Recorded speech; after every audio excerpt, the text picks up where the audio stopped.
The Pyrrhic victory, a win that comes at such devastating cost, it feels almost like a loss. History has many examples, but few embody this concept as powerfully or as tragically as the siege of Szigetvr in 1566. It's a story of a tiny fortress, a handful of defenders, and an aging sultan leading one of the largest armies on earth.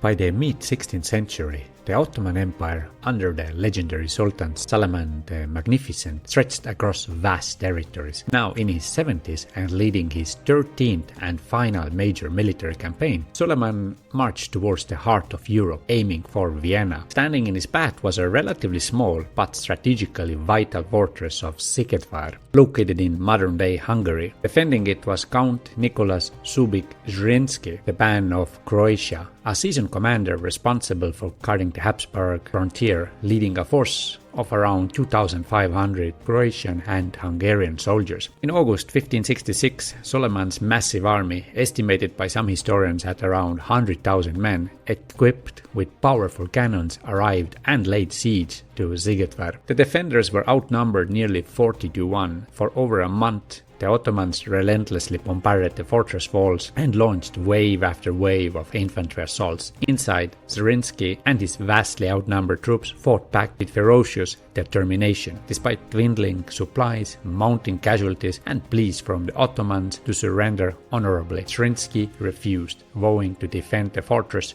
to the last man. As September began, the outer defenses had fallen and the inner castle was ablaze. The situation was desperate, but then a pivotal event occurred.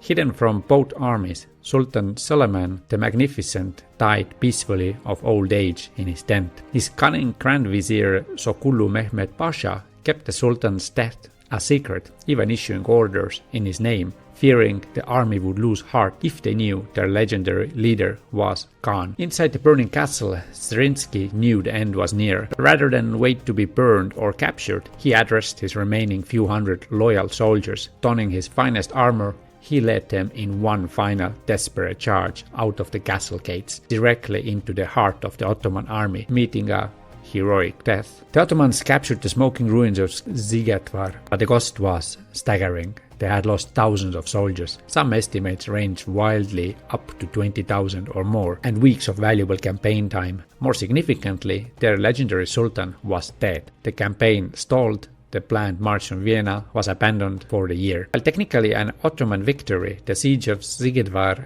crippled their immediate ambitions in Europe and marked a turning point for the empire. Zrinski's sacrifice earned him a legendary status as a national hero both in Croatia and Hungary, forestalling an empire against impossible odds. It also remains a textbook example of a Pyrrhic victory.